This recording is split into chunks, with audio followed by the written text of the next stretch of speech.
someone can have PTSD from an acute incident or complex PTSD that is now a kind of trauma response to a whole field of things.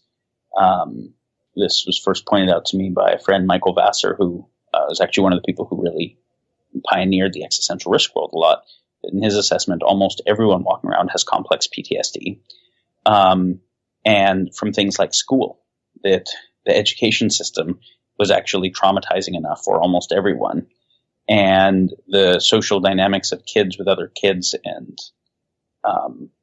bullying and et cetera that was happening, all the way up to the degree of financial stress most people have, the degree of fear and stress, so many women have around physical safety. Like, so, there are so many of these dynamics that looking at something like people having hyper-reactive trauma patterns to whole fields of phenomena is a fairly ubiquitous dynamic. And I'm wanting to, and then it propagates, right? Because then that person responds out of trauma in a way that usually traumatizes other people. And then people are like, man, people are fucking crazy. I need to trust people less. And this is also mentally unwell, but adaptive in that environment. There's another one, which another friend, Bryce Hiddysmith, shared, which was that in those types of environments, most people get a phenomena that looks a lot like borderline.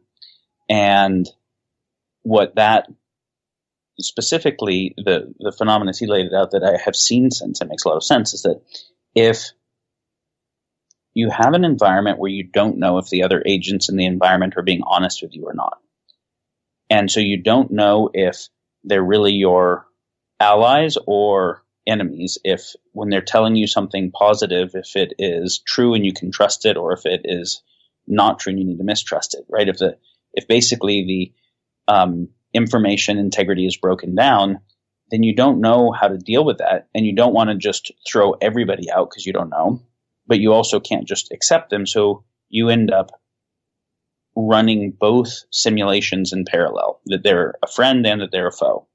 And you want to believe that they're a friend because life is better if they are, so you bias in that direction, but there's some building background anxiety, and then you see something that makes you not trust them, and then you flip and run the alternate model of they're a foe, and there's the flip between those worlds where they are what they say they are versus where they're not what they say they are. There's also then a version of you that is in response to each of those realities that's different, and that's a borderline kind of behavior, because you go from seeming like a friend to reacting seeming like an enemy because that's what you're modeling.